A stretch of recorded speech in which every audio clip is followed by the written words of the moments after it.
Hello बच्चों, आप सभी कैसे हैं। आज हम राष्ट्रीय असम मेधा छात्रवृत्ति परीक्षा के जो केमिस्ट्री के पार्ट 2 को लेके आए हैं, जो आपके एग्जाम के लिए काफ़ी महत्वपूर्ण साबित होंगे। एग्जाम काफ़ी करीब है, आप इसको सही पूर्वक ध्यान पूर्वक इसको देख लीजिएगा। आपके एग्जाम के लिए काफ़ी महत्वपूर्ण कड़ी के रूप में साबित होंगे। तो चलते हैं, आज हम लोग देखते हैं। पहला क्वेश्चन है, निम्नलिखित में से कौन थर्मोप्लास्टिक के उदाहरण है। किसके उदाहरण है? थर्मोप्लास्टिक के उदाहरण है। देखिए इसका ऑप्शन क्या क्या है।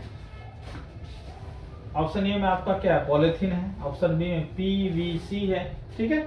और ऑप्शन सी में ए और बी दोनों है। और ऑप्शन डी में है इनमें से कोई नहीं। इसका करेक्ट आंसर आपका हो जाएगा ऑप्शन सी, यानी पॉलीथीन और पीवीसी दोनों जो है वो थर्मोप्लास्टिक के उदाहरण हैं। यानी पॉलीथीन और पीवीसी दोनों जो है थर्मोप्लास्टिक के क्या उदाहरण हैं।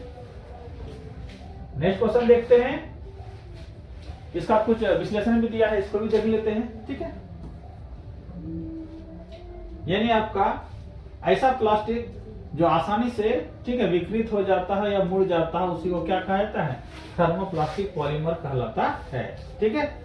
पॉलीप्रोपिलीन और पॉलीथीन और, ठीक है, पॉलीविनाइल क्लोराइड पीवीसी थर्मोप्लास्टिक के क्या है? उदाहरण हैं, ठीक है। इनको भी अगर देख लीजिएगा। नेक्स्ट क्वेश्चन है, देखिए, निम्न में से किसकी परत को भोजन पकाने के पात्र पर लगाने से उस पर तेल और पानी चिपकता नहीं है, ठीक है। ऑप्शन ए में आपका है पॉलीथीन, ऑप्शन बी में है टेफ्लॉन, ऑप्शन सी है मेलामाइन, ऑप्शन डी में से कोई नहीं। इसका करेक्ट आंसर आपका हो जाएगा ऑप्शन बी, ठीक है, यानी टेफ्लॉन। इसका करेक्ट आंसर आपका हो जाएगा टेफ्लॉन, ठीक है। नेक्स्ट क्वेश्चन पर चलते हैं। टेफ्लॉन एक बहुलक है जिसका उपयोग नॉन स्टिक कुकवेयर बनाने के लिए किया जाता है, क्योंकि इसकी सतह पर तनाव कम होता है, जिससे तेल और पानी जैसे पदार्थ उस पर नहीं चिपकते हैं, ठीक है। ये काफी महत्वपूर्ण क्वेश्चन है, ठीक है। निम्नलिखित में से कौन सा अधिक अभिक्रियाशील से कम अभिक्रियाशील धातु का सही क्रम है? मतलब पहले ज्यादा अभिक्रियाशील है और अंत में क्या कम क्रियाशील है। इसमें कौन कौन सा तत्व को लिया गया, इसको देख लीजिए पहले एक बार। जिंक को लिया गया है, उसके बाद लोहा को लिया गया है, उसके बाद तांबा को लिया गया है, उसके बाद आपका चांदी को लिया गया है। इसमें से सबसे अधिक जो आपका अभिक्रियाशील है वो आपका हो जाएगा जिंक। उसके बाद क्या है? उसके बाद लोहा है, उसके बाद क्या है? कॉपर है, उसके बाद चांदी है। इसलिए इसका करेक्ट आंसर क्या हो जाएगा? आपका ऑप्शन ए हो जाएगा, ठीक है। इसका विश्लेषण थोड़ा देख लेते हैं। देखिए इसको हम आप लोगों के लिए लाए हैं। सबसे अधिक अभिक्रियाशील धातु कहा जाए तो ये आपका क्या हो जाएगा? पोटेशियम होगा, ठीक है। पोटेशियम के बाद क्या होगा? सोडियम। सोडियम के बाद क्या होगा? कैल्शियम। कैल्शियम के बाद क्या होगा? मैग्नीशियम, एल्युमिनियम, जिंक, लोहा, lead, hydrogen, copper, mercury, silver और सोना, ठीक है। ये क्रम, इस क्रम को याद कर लीजिएगा, ठीक है। देखिए अगर आपको पूछा जाए कि सबसे अधिक अभिक्रियाशील धातु का नाम बताइए तो आप बताइएगा पोटेशियम। सबसे कम अभिक्रियाशील धातु का नाम बताइए तो आपका क्या हो जाएगा? सोना, ठीक है। सबसे कम में आपका सोना होगा, चांदी होगा, मरकरी होगा। अगर सबसे अधिक अभिक्रियाशील में अगर देखा जाए तो पोटेशियम होगा, सोडियम होगा, कैल्शियम होगा, मैग्नीशियम होगा, एल्युमिनियम होगा, जिंक होगा, ठीक है। इस क्रम को याद कर लीजिएगा, ये बहुत सारे एग्जाम के लिए काफी महत्वपूर्ण साबित होते हैं, ठीक है। अब नेक्स्ट क्वेश्चन पर चलते हैं। निम्नलिखित में से अभिक्रिया में ए और बी कौन होगा, ठीक है। आपका क्या लिखा हुआ यहाँ? कॉपर है, जल है, कार्बन डाइऑक्साइड, ऑक्सीजन है। इससे क्या बनेगा, ठीक है। प्रोडक्ट के रूप में, उत्पाद के रूप में क्या बनेगा, ठीक है।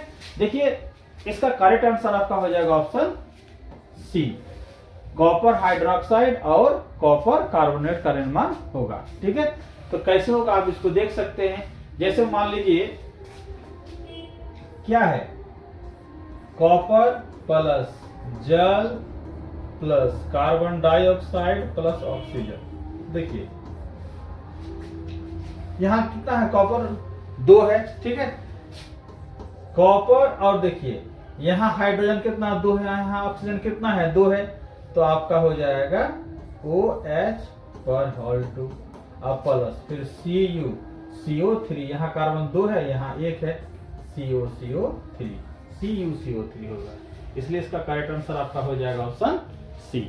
ठीक है, अब फिर नेक्स्ट देखते हैं क्या है, निम्न में से किस जगह पर पहली बार सड़कों पर रोशनी के लिए कोयला गैस का इस्तेमाल किया गया था। ठीक है, यानी कोयला गैस का इस्तेमाल किया गया था। इसका सही आंसर आपका हो जाएगा ऑप्शन ए, लंदन में किया गया था। ठीक है, कोयला गैस का इस्तेमाल जो है सड़क बनाने के लिए लंदन में किया गया था, सड़कों पर रोशनी के लिए। फिर नेक्स्ट क्वेश्चन है, बहुत अधिक व्यावसायिक महत्व के कारण पेट्रोलियम को कहा जाता है, क्या कहा जाता है, तो पेट्रोलियम को क्या कहा जाता है, काला सोना कहा जाता है। आप लोग जानते हैं कि पेट्रोलियम को किस नाम से जाना जाता है, काला सोना के नाम से जाना जाता है। ठीक है, फिर नेक्स्ट क्वेश्चन को चलते हैं। इसका फिर विश्लेषण में देख लीजिए, पेट्रोलियम का रंग गहरे काले रंग और सोने की तरह अत्यधिक व्यवसाय एवं आर्थिक मूल्य होने के कारण, ठीक है, इसे क्या कहा जाता है, काला सोना कहा जाता है। इसे क्या कहा जाता है, काला सोना कहा जाता है। ठीक है, फिर पुनः हम नेक्स्ट क्वेश्चन को चलते हैं। निम्नलिखित में से कौन सा विद्युत उपकरण और पेट्रोल जैसे ज्वलनशील पदार्थों में लगी आग के लिए सबसे अच्छा अग्निशामक है? इसका करेक्ट आंसर आपका हो जाएगा ऑप्शन सी, कार्बन डाइऑक्साइड। ठीक है, यानी अग्निशामक जो संयंत्र होता है उसमें आपका बेकिंग सोडा यानी कि मतलब सोडियम बाइकार्बोनेट और सल्फ्यूरिक अम्ल होता है। जैसे ही दोनों प्रतिक्रिया करते हैं तो कार्बन डाइऑक्साइड गैस निकलता है। ठीक है, अग्निशामक संयंत्रों में सल्फ्यूरिक अम्ल और ठीक है सोडियम बाइकार्बोनेट प्रतिक्रिया करके कार्बन डाइऑक्साइड बनाता है। ठीक है, क्या बनाता है, कार्बन डाइऑक्साइड बनाता है। ज्वाला का कौन सा भाग सबसे अधिक गर्म होता है? ठीक है, हम पहले वीडियो में भी आपको बताए थे कि कौन सा भाग सबसे ज्यादा गर्म होता है। ठीक है, तो ये आपका करेक्ट आंसर आपका जो ऑप्शन ये नीला भाग सबसे अधिक गर्म होता है। ठीक है, नीला भाग सबसे अधिक गर्म होता है। ठीक है, देखिए बाहरी भाग क्या है, नीला है, इसलिए नीला सबसे अधिक गर्म है, ये सबसे अधिक गर्म भाग है। मध्य भाग जो है वो पीला होता है, ये थोड़ा सा कम गर्म होता है। आंतरिक भाग जो होता है वो आपका काला होता है, ये सबसे कम गर्म होता है।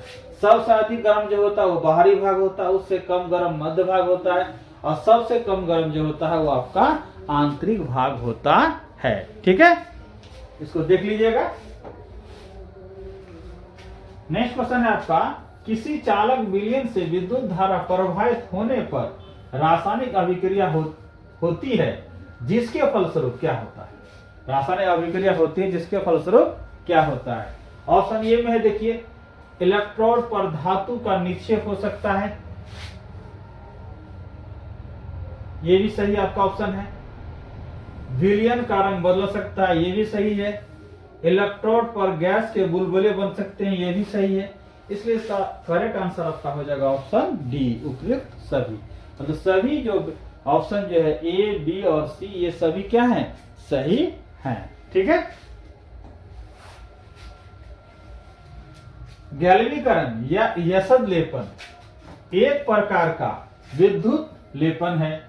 इनमें किस धातु की परत लोहे पर चढ़ाई जाती है ताकि उसका संक्षारण और जंग लगने से रुक सके? तो इसका करेक्ट आंसर आपका हो जाएगा ऑप्शन डी, जिंक की परत चढ़ाई जाती है। ठीक है, जब भी आपको क्वेश्चन पूछ दिया जाए कि अगर जस्ती करने की गैल्वेनीकरण या यसद लेपन, ठीक है, इसमें जिंक की परत चढ़ाई जाती है। ठीक है, फिर नेक्स्ट क्वेश्चन में चलते हैं। निम्नलिखित में से कौन सा जो गैस जो है ग्रीन हाउस गैस के लिए काफी जिम्मेवार है। तो यहाँ देखिए ऑप्शन कार्बन डाइऑक्साइड भी दिया है, मीथेन भी दिया है, जल भी दिया है, इनमें से सभी दिया है। ठीक है, ये तीनों आंसर सही है, इसलिए इसका आपका हो जाएगा ये सभी। सबसे प्रमुख जिम्मेवार गैस कौन है? तो कार्बन डाइऑक्साइड है, मीथेन भी इसके लिए जिम्मेवार है और जलवाष्प भी इसके लिए जिम्मेवार है, इसलिए इसका ऑप्शन क्या हो जाएगा? डी। करेक्ट आंसर क्या हो जाएगा? Option D. ठीक है, देखिए ग्लोबल वार्मिंग के लिए प्रमुख गैस है वो आपका क्या है? कार्बन डाइऑक्साइड है। इसके अलावे मीथेन भी है, नाइट्रस ऑक्साइड भी है, जल वाष्प भी है और क्लोरोफ्लोरोकार्बन भी है। ठीक है, तो ये सभी चीज जो है, ये सभी गैसें जो है वो ग्लोबल वार्मिंग के लिए जिम्मेवार है। लेकिन अगर इसमें से अगर पूछ दिया जाए कि सबसे प्रमुख जिम्मेवार गैस कौन है, तो इसका आपका आंसर हो जाए कार्बन डाइऑक्साइड। टेरिलॉन लोकप्रिय है क्या? तो टेरिलॉन जो है एक पॉलिस्टर है। ठीक है, टेरिलॉन क्या है? एक पॉलिस्टर। इसका करेक्ट आंसर आपका हो जाए ऑप्शन ए। टेरिलॉन क्या है? एक पॉलिस्टर है। ठीक है, टेरिलीन जो है एक लोकप्रिय पॉलिस्टर है। ठीक है, यह टेरेथाइलिक अम्ल और एथिलीन ग्लाइकॉल से निर्मित है। ठीक है, भारत में रेयान का पहला कारखाना कहां स्थापित किया गया था? भारत में, नेक्स्ट क्वेश्चन आपका है, भारत में रेयान का पहला कारखाना कहां स्थापित किया गया था? इसका करेक्ट आंसर है ऑप्शन बी, केरल में किया गया था। ठीक है, कहां किया गया था? केरल में। देखिए 1946 ईस्वी में भारत में रेयान का पहला कारखाना जो है केरल में स्थापित किया गया था। तो इसको आप ईस्वी के साथ याद कर लीजिएगा। ठीक है, कि भारत में रेयान का कारखाना कब खोला गया था? तो 1946 में खोला गया था। कहां खोला गया था? केरल में खोला गया था। ठीक है, वह न्यूनतम ताप जिस पर पहुंचने के बाद कोई पदार्थ जलना शुरू कर देता है, उस पदार्थ का क्या कहलाता है? उस पदार्थ का ज्वलन ताप कहलाता है। क्या कहलाता है? ज्वलन ताप। ठीक है, कोई भी पदार्थ जिस ताप पर जलना शुरू कर देता है ना, तो उस पदार्थ का वह ताप जो हो जाएगा ज्वलन ताप कहलाएगा। ठीक है, वह न्यूनतम ताप जिस पर पहुंचने के बाद कोई पदार्थ जलना शुरू कर देता है वह क्या कहलाता है? ज्वलन ताप कहलाता है। निम्नलिखित में से कौन सा तत्व ऐसा है जिनमें धातु एवं अधातु दोनों के गुण पाए जाते हैं? मतलब कुल धातुओं की संख्या कितनी है? 7 है। तो जिसमें धातु और अधातु के दोनों गुण पाए जाते हैं तो समझ जाइए कि ये क्या है? अधातु है। ठीक है, इसमें देखिए ऑप्शन में सिलिकॉन, ये भी उपधातु है, जर्मेनियम ये भी उपधातु है, आर्सेनिक ये भी उपधातु है। इसका सही आंसर आपका हो जाएगा ऑप्शन डी, यानी ऑप्शन डी आपका करेक्ट आंसर हो गया। ठीक है, फिर नेक्स्ट क्वेश्चन पर चलते हैं।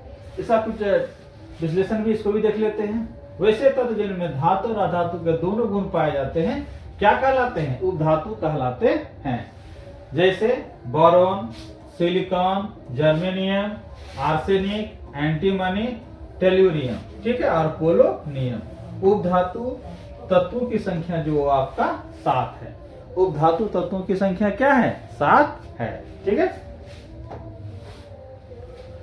इनमें से कौन सा अधातु होते हुए भी विद्युत का सुचालक है?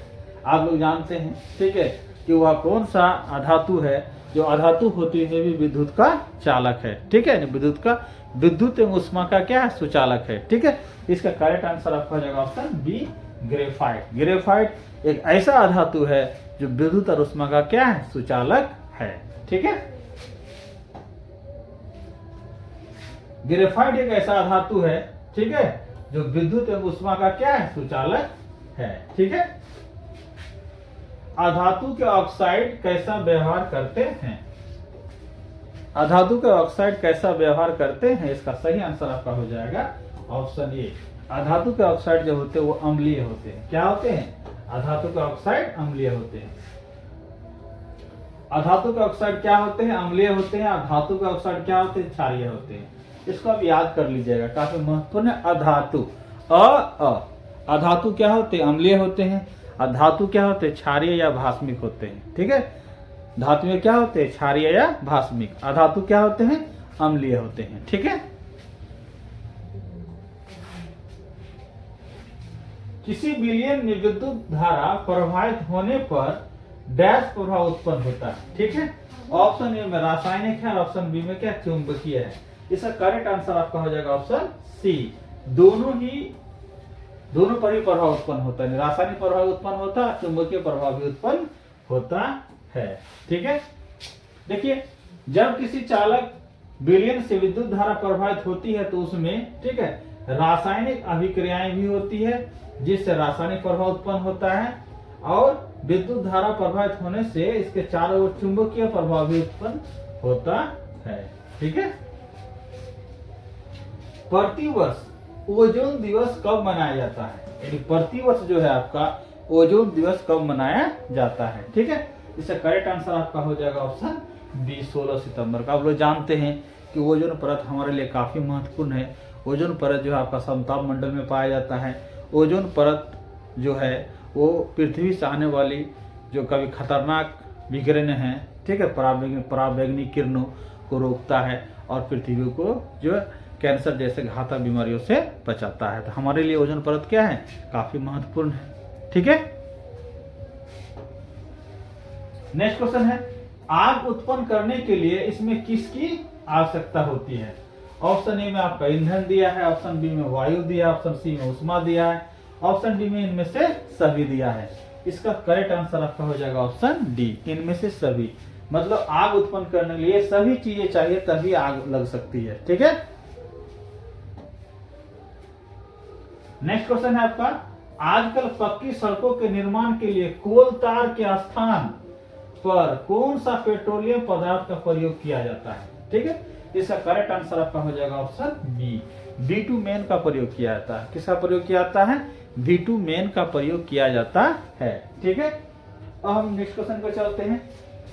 मृत वनस्पति के धीमे प्रक्रम द्वारा कोयले में परिवर्तन को कहा जाता है, क्या कहा जाता है। इसका करेक्ट आंसर आपका हो जाएगा ऑप्शन ए, कार्बनीकरण कहा जाता है। क्या कहा जाता है, कार्बनीकरण कहा जाता है। ठीक है, नेक्स्ट क्वेश्चन है आपका, पॉलीकोट के कपड़े किन दो रेशों को मिलाकर बनाया जाता है। पॉलीकोट के जो कपड़े जो हैं वो किन दो रेशों को मिलाकर बनाया जाता है। इसका करेक्ट आंसर आपका हो जाएगा ऑप्शन ए, पॉलिस्टर और कपास। क्या हो जाएगा, पॉलिस्टर और कपास को मिलाकर बनाया जाता है। ठीक है, निम्नलिखित में से कौन सा प्रथम पूर्ण रूप से संश्लेषित रेशा है, यानी कि पूर्ण रूप से कहा गया है। ठीक है, यहाँ इसका मतलब ये हो जाएगा कि उसमें किसी भी प्रकार के कच्चे माल का उपयोग, कच्चे प्राकृतिक माल का उपयोग नहीं किया गया है। इसका करेक्ट आंसर हो जाएगा ऑप्शन बी, नायलॉन। इसका करेक्ट आंसर क्या हो जाएगा, ऑप्शन बी, नायलॉन। ठीक है,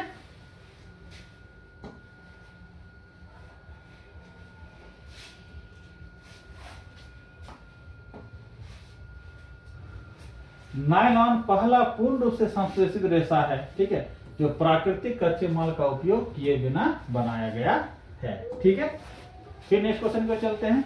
निम्नलिखित में से कौन जीवाश्म ईंधन है, इनमें से कौन ऐसा ईंधन है जो जीवाश्म ईंधन है। ऑप्शन ए में लिखा दिया गया है कोयला, ऑप्शन बी में पेट्रोलियम, ऑप्शन सी में क्या है, प्राकृतिक गैस। इसका सही आंसर क्या हो जाएगा, ऑप्शन डी। क्यों, क्योंकि जीवाश्म ईंधन में कोयला, पेट्रोलियम, प्राकृतिक गैस तीनों आता है। कोयला, पेट्रोलियम और प्राकृतिक गैस जीवाश्म ईंधन में के अंतर्गत आता है।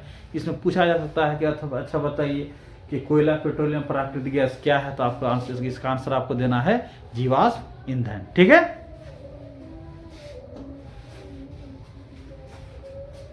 प्रदूषक क्लोरोफ्लोरोकार्बन का उपयोग निम्न में से कहाँ किया जाता है। ठीक है, ऑप्शन ए में आपको दिया है रेफ्रिजरेटर में, ऑप्शन बी में दिया एयर कंडीशनर में, ऑप्शन सी में दिया एरोसोल फुहार में। तो अब इसका करेक्ट जो आंसर होगा वो ऑप्शन डी होगा, इनमें सभी। मतलब ये चारों, ये सभी, ये तीनों, यानी रेफ्रिजरेटर में भी होता है क्लोरोफ्लोरोकार्बन CFC का प्रयोग, एयर कंडीशनर में भी होता है CFC का प्रयोग, एरोसोल फुहार में भी किसका प्रयोग होता है, CFC का प्रयोग होता है। ठीक है, नेक्स्ट है आपका विद्युत उपकरणों और पेट्रोल जैसे ज्वलनशील पदार्थों में लगी आग के लिए सबसे अच्छा अग्निशामक है, क्या है? इसका करेक्ट आंसर आपका हो जाएगा कार्बन डाइऑक्साइड। ठीक है, क्या हो जाएगा? Carbon dioxide. ठीक है। ईंधन का ऊष्मीयमान का मात्रक क्या है? क्या क्वेश्चन है? ईंधन के ऊष्मीयमान का मात्रक क्या है? इसका करेक्ट आंसर आपका हो जाएगा ऑप्शन सी, किलो जूल प्रति किलोग्राम। इसको सीधे याद कर लीजिएगा कि ईंधन के ऊष्मीयमान का मात्रक क्या है। तो इसका सही आंसर आपका हो जाएगा किलो जूल प्रति किलोग्राम। ठीक है। निम्नलिखित में से किस अभिक्रिया में कॉपर सल्फेट का रंग नीला अदृश्य हो जाता है और बेकर की पेंदी पर काला कॉपर का लाल चूर्ण जमा हो जाता है? इसका आपका करेक्ट आंसर आपका हो जाएगा ऑप्शन ए, कॉपर सल्फेट और जिंक। इसका करेक्ट आंसर क्या हो जाएगा आपका? ऑप्शन ए, कॉपर सल्फेट और जिंक। ठीक है। नेक्स्ट क्वेश्चन है, जब सल्फर डाइऑक्साइड गैस का जल में विलयन होता है तो क्या प्राप्त होता है? ठीक है। इसका करेक्ट आंसर हो जाएगा आपका ऑप्शन सी, सल्फ्यूरस अम्ल प्राप्त होता है। क्या प्राप्त होता है? सल्फ्यूरस अम्ल। सल्फ्यूरस अम्ल का फॉर्मूला क्या होता है? H2SO3। ठीक है। फिर क्या है? निम्नलिखित में से किस धातु को उसके अभिक्रियाशील होने के कारण मिट्टी के तेल में संचित किया जाता है? मतलब इतना अभिक्रियाशील होता है कि वो उसको हम सीधे कमरे के ताप पर नहीं रख सकते हैं। ठीक है। तो ये इसका करेक्ट आंसर हो जाएगा आपका ऑप्शन बी, सोडियम। सोडियम को मिट्टी के तेल यानी केरोसिन तेल के अंदर रखा जाता है। विद्युत चालन करने वाले अधिकांश द्रव विलयन होते हैं। क्या लिखा है? देखिए, ऑप्शन ए में अम्ल के, ऑप्शन बी क्षारकों के, ऑप्शन सी लवणों के। इसका करेक्ट आंसर आपका हो जाएगा ऑप्शन डी, इनमें से सभी। इसका करेक्ट आंसर क्या हो जाएगा आपका? ऑप्शन डी, इनमें से सभी। ठीक है। लोहे को संक्षारित करने होने तथा जंग लगने से बचाने के लिए इस पर किस धातु की परत चढ़ाई जाती है? किस धातु की परत चढ़ाई जाती है? इसका करेक्ट आंसर आपका हो जाएगा ऑप्शन ए, जिंक की परत चढ़ाई जाती है। किसकी परत चढ़ाई जाती है? जिंक की परत चढ़ाई जाती है। ठीक है। फिर देखिए, स्टेनलेस स्टील एलॉय एक मिश्रण है। ठीक है। मतलब ये कह रहा है कि स्टेनलेस स्टील जो है वो किसका बना है? ठीक है। स्टेनलेस स्टील जो है आपका जो है उसमें लोहा रहता है, कार्बन रहता है, क्रोमिन रहता है और निकेल रहता है, क्रोमियम और निकेल रहता है। ठीक है। तो इसका करेक्ट आंसर आपका हो जाएगा ऑप्शन ए। ठीक है। लोहा, कार्बन, क्रोमियम और निकेल। ठीक है। यानी कि आपको एक क्वेश्चन अगर पूछा जाए कि अच्छा बताइए स्टेनलेस स्टील किसका मिश्रण है, तो आपको बोलना है लोहा का है, कार्बन का है, क्रोमियम का है और निकेल का मिश्रण है। ठीक है।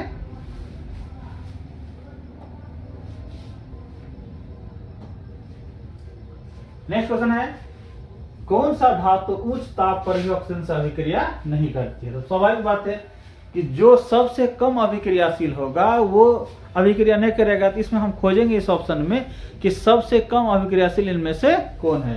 तो सबसे कम अभिक्रियाशील जो इनमें से जो है वो है आपका चांदी, Ag। क्या है? चांदी। इसमें से सबसे कम अभिक्रियाशील कौन है? चांदी। इसलिए इसका करेक्ट आंसर आपको ऑप्शन सी, चांदी। ठीक है।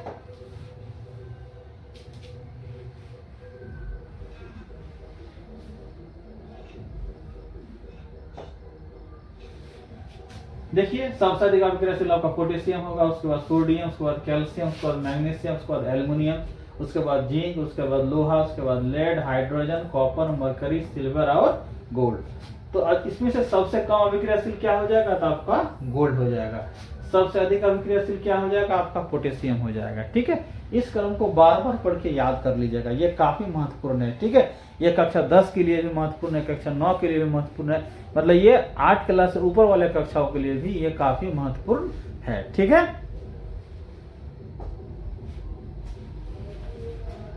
सोना और प्लेटिनम को गला सकने वाला अभिकर्मक कौन सा है? मतलब इसमें से कौन ऐसा है जो सोना और प्लेटिनम को भी गला सकता है? इसका करेक्ट आंसर आपका हो जाएगा ऑप्शन बी, एक्वारेजिया। इसको अम्लराज भी कहा जाता है। इसका यानी कि अम्लराज एक्वारेजिया जो है वो ऐसी है, ऐसा विक्रिया है जिससे क्या होता है? सोना और प्लेटिनम भी गल सकता है। ठीक है, अब नेक्स्ट क्वेश्चन लेते हैं। जाड़े के दिनों में जब किसी बंद कमरे में कोयले को जलाया जाता है तब उस बंद कमरे में किस हानिकारक प्रभाव के चलते सोने की सलाह नहीं दी जाती है? ठीक है, यानी कभी भी पूरा कमरा बंद करके आग वगैरह जलाना नहीं चाहिए। क्यों नहीं चाहिए? क्योंकि इसमें क्या हो जाता है? ये कार्बन मोनोऑक्साइड का निर्माण हो जाता है, CO का निर्माण हो जाता है, जो हमारे शरीर के लिए हानिकारक है। ये हमारे मतलब रुधिर होते शोषण होते ही रुधिर तक पहुंच जाता है, ऑक्सीजन के गति को क्या करता है? ये रोक देता है।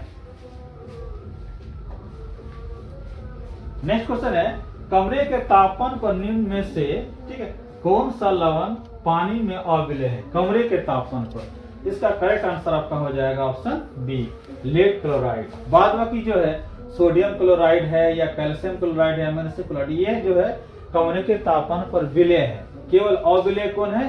तो ऑप्शन बी, लेड क्लोराइड जो है कमरे के तापमान पर क्या है? अविलय है। ठीक है, और फिर हम नेक्स्ट क्वेश्चन पर चलते हैं। अम्ल वर्षा में उपस्थित होते हैं। यहाँ क्वेश्चन ये नहीं है अम्ल वर्षा किसके कारण होते हैं, अम्ल वर्षा में क्या होता है? इसका करेक्ट आंसर आपका हो जाएगा ऑप्शन सी, सल्फ्यूरिक अम्ल और HNO3। ठीक है, किस संश्लेषी रेशा को कृत्रिम रेशम भी कहा जाता है? इसका करेक्ट आंसर आपका हो जाएगा ऑप्शन ए, रेयान को कृत्रिम रेशा भी कहा जाता है। ठीक है, एल्युमिनियम अयस्क है, यानी एल्युमिनियम जो है, एल्युमिनियम का अयस्क कौन है? जिसका करेक्ट आंसर हो जाएगा आपका ऑप्शन ए, बॉक्साइट जो है वो एल्युमिनियम का अयस्क है। ठीक है, यानी जो एल्युमिनियम का अयस्क है तो कौन है? बॉक्साइट है। ठीक है, एल्युमिनियम के कुछ अयस्क के बारे में और जाने। ठीक है, क्या है? एल्युमिनियम के अयस्कों के नाम। तो क्या हो जाएगा? देखिए, इसको याद कर लिया, काफी महत्वपूर्ण है। बॉक्साइट भी एल्युमिनियम का अयस्क है, कोरंडम भी एल्युमिनियम का ही अयस्क है, फेल्सपार भी एल्युमिनियम का ही अयस्क है, क्रायोलाइट ये भी एल्युमिनियम का अयस्क है, एल्यूनाइट ये भी एल्युमिनियम का अयस्क है, और काओलिन ये भी एल्युमिनियम का ही अयस्क है। ठीक है, मान लेते हैं एक बार ये क्वेश्चन पूछा कि बॉक्साइट किसका अयस्क है? एल्युमिनियम का हुआ, हो सकता है अगले बार बोल देगा। कोरंडम किसका अयस्क है? तो भी आंसर एल्युमिनियम का होगा। फेल्सपार किसका अयस्क है? तो आपका एल्युमिनियम का हो जाएगा। क्रायोलाइट किसका अयस्क है? तो एल्युमिनियम का होगा। एल्यूनाइट किसका अयस्क है? तो एल्युमिनियम का है। काओलिन किसका अयस्क है? तो आपका एल्युमिनियम का अयस्क है। ठीक है, धातु ऑक्सीजन से प्रतिक्रिया करके बनाता है, क्या बनाता है? तो धातु ऑक्सीजन से प्रतिक्रिया करके बनाता है आपका धात्विय ऑक्साइड बनाता है। धातु जो है ऑक्सीजन से अभिक्रिया करके क्या बनाता है? धात्विय ऑक्साइड बनाता है। ठीक है, धातु ऑक्सीजन से अभिक्रिया करके धात्विय ऑक्साइड बनाती है, जिसे अक्सर क्षारीय ऑक्साइड भी कहा जाता है। जिसे अक्सर क्या कहा जाता है? क्षारीय ऑक्साइड भी कहा जाता है। ठीक है, निम्नलिखित में से कौन सा गैस रक्त के साथ मिलता है और ऑक्सीजन को वहन करने से रोक देता है? इसका करेक्ट आंसर आपका हो जाएगा ऑप्शन ए, कार्बन मोनोऑक्साइड। मतलब कार्बन मोनोऑक्साइड जो है वो क्या करता है? यानी ऑक्सीजन को जाने से क्या कर देता है? रोक देता है। ठीक है, इससे किसके कारण क्या होता है? बहुत सारे लोगों की मृत्यु भी हो जाती है। कोई बंद कमरा है, उसमें कोयला वगैरह जला दिया जाता है, अगर उस कमरे में ऑक्सीजन अगर नहीं जाए तो धीरे धीरे क्या होगा?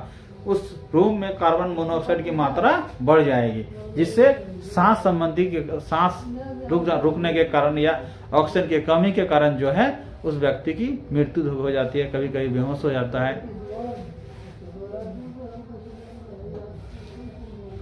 नेक्स्ट क्वेश्चन है आपका क्लोरोफ्लोरोकार्बन जो CFC है, यौगिक का उपयोग कहाँ होता है? ऑप्शन, इसका करेक्ट आंसर आपका हो जाएगा ऑप्शन यही होगा, रेफ्रिजरेटर में इसका उपयोग होता है, बल्ब में इसका उपयोग नहीं होता है। यानी CFC का उपयोग जो है कहाँ होता है? इसमें रेफ्रिजरेटर में, ठीक है। और CFC जो है ओजोन परत को सबसे अधिक हानि पहुंचाता है, क्लोरोफ्लोरोकार्बन, ठीक है। तो ये सेशन आपको कैसा लगा? ठीक है, इस चैनल को लाइक और सब्सक्राइब जरूर कीजिएगा। धन्यवाद।